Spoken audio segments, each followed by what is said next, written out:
Okay, let's pull up our simulator.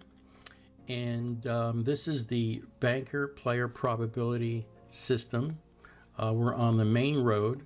We're going to bet after we see the first 25 hands, the results of that, so we have a history that we can go by. And we want to pick a random table, and we're going to deal the cards, and we're going to see what type of a margin we have. And we do have one. We have a 15 banker 8 player, that is a 7 banker margin. And then the second trigger is comparing the last 6 wins, which is really a tie. So this gives us the green light to look for a player banker pattern so that we can bet banker player. So let's deal. We're looking for a player banker pattern, and as soon as we find our player banker pattern, we can start, and we do have one. Always go back to the trigger, the first trigger, making sure you have that 4 margin threshold. We have much more than that.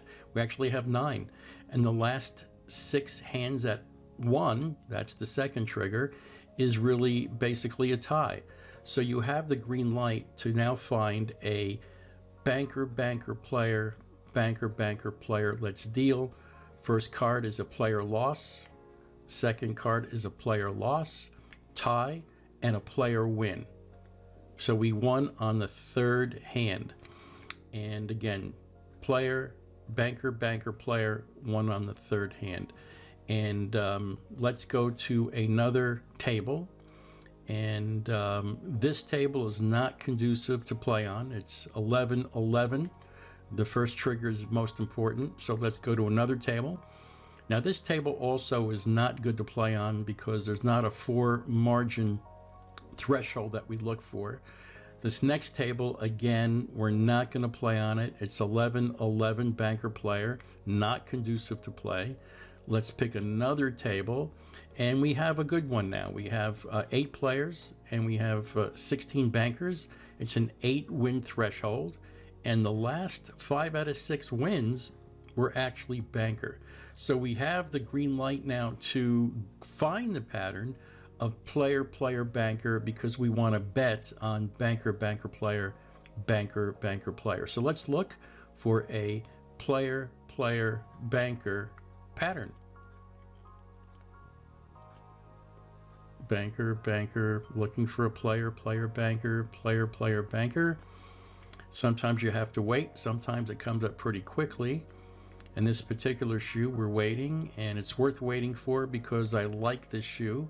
And there we go, we have our player banker. Go back to the first trigger. Let's make sure that we have a good enough margin, and we do by far. 37 banker wins, 18 player wins. I love this table. The only downside is the last 6 were 4 players and 2 bankers, but we're so strong on the first trigger, which is 60% weight, 40% the other way. So let's look for our banker player, player loss, and player win. So again, we won on the third hand in this shoe. Let's find another shoe to play on. This one is not good. 11 banker, 10 player. Let's move on. And again, another shoe that is just not going to work. Not enough margin. Let's keep away from that table. Let's find another table. And this table will work. We have 14 players, 9 bankers, and your last 6 were a player favor. So I'm going to be looking now for a banker player pattern so that I can bet player banker. So let's try and find that pattern of banker player. Never use the banker that remains. We need a fresh banker player. And we have a banker player. Go back to the first trigger. Make sure that you have 4 or more wins in your favor. This is cutting it very thin. We have a 4 threshold, and we have a basically more bankers than player wins in the second trigger. But I'm going to go forward with this deal, and I won on the next hand. Okay, although it was marginal, We took a shot at it and we won, so that's good. Let's pick another table, and this table is not conducive to play on, not that 4 win margin we look for. This next table is good. So we have 15 players and 9 bankers, and the last 6 were 5 out of 6 wins for the player. So I really do like this shoe. I want to play on it, and I'm going to be searching for a banker player pattern, and let's see what we've got. Banker player, and it's here. Banker player. Okay, but there's a problem. If you go back to the first trigger, we don't have that 4 margin lead anymore. It's 18 to 15. I don't like it. So in this particular case, I'm going to walk away from this table. For me, it's a little bit too dangerous, too risky. Why do that? There's more tables that we can go to. And that's really how you should be thinking. Not about winning as much as not losing. Because if you do lose, you can lose your bankroll. So we don't want to do that. Let's go to another table. And this is another marginal table, 14 player, 10 bankers. And the last 6, it's about even. It's about even. Again, this is it's a little bit of a risk. We're looking for a banker player, which we just found. But now the margin got a little bit better in our favor. We have a 5 margin lead now in favor of the player. So now we're going to be looking for a player banker pattern. And let's deal the cards. And the next card up is a player. So we won on the next hand, which is very cool. Let's go to another table and let's deal. And another good shoe to play on. We have a 6 margin lead in favor of the player, and the last 6 are also in favor of the player. So you've got a green light now to play on this table. So let's look for a banker player pattern. Banker player, and there you go. Banker player. Check out the first trigger. We're 6 to the good in favor of the player, and the last 6 about even. So I feel good about playing on this table. Now we're looking for a player banker, banker loss, banker win.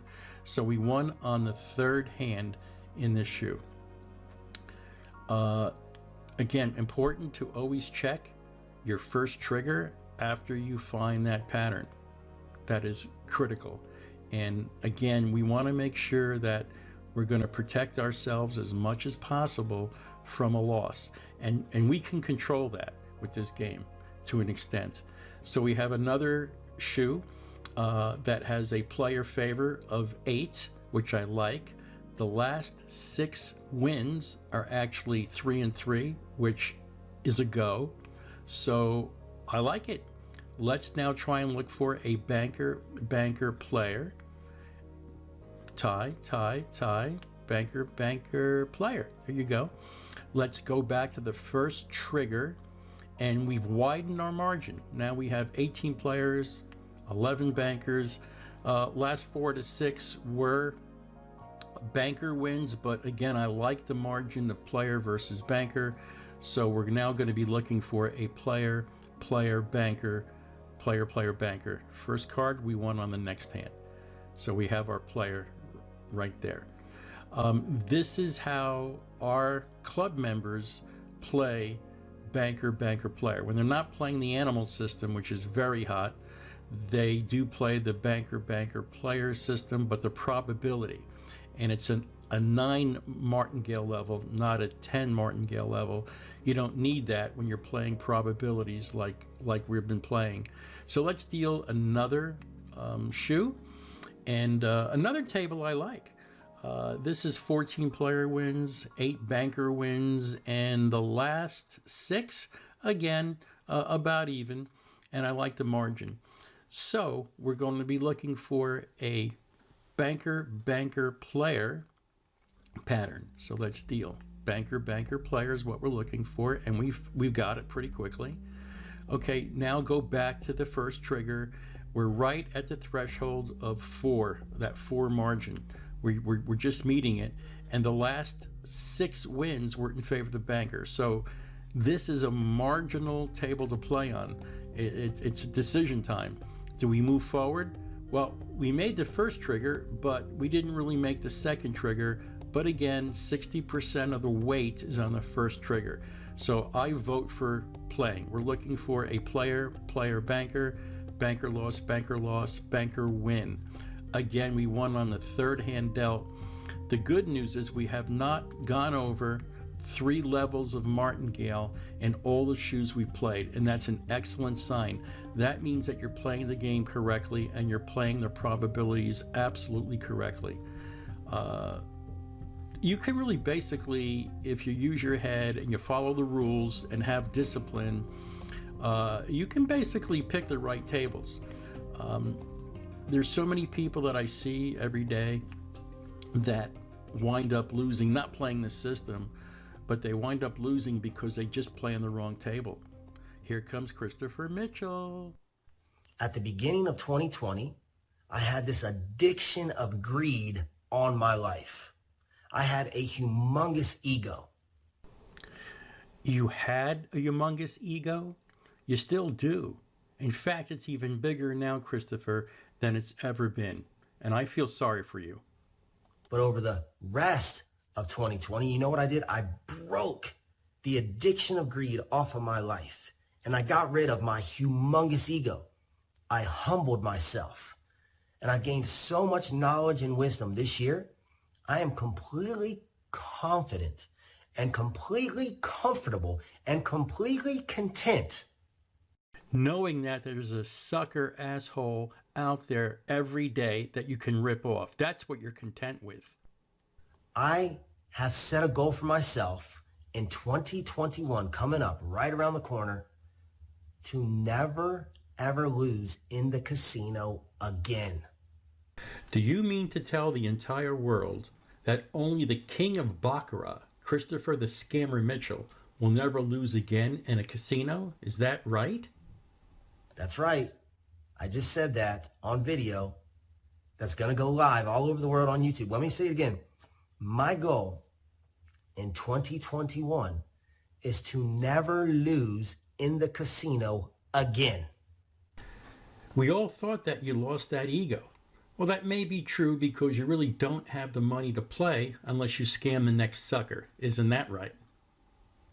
And with my winning tips, rules, and strategies that I've created for myself and all my members inside of my private Facebook group, that is absolutely 100% possible. Now, if you don't believe it's possible to never lose in the casino, then guess what?